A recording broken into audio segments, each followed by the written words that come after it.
Bukat natin dito. Kaya lang ang dami nating buhat-buhat. Ay!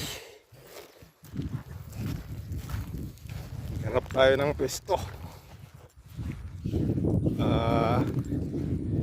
Tinawag to sa atin sa ating subscriber. Problema daw yung well duck dito sa kanila kasi naninira sila ng palay, lalo yung bagong tanim.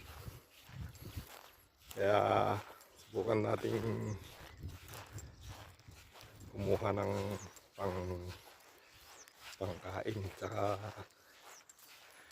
para may taboy sila. Sige, update ko kayo maya kasi lalangoy pa kami. Punta kami dun sa kabila.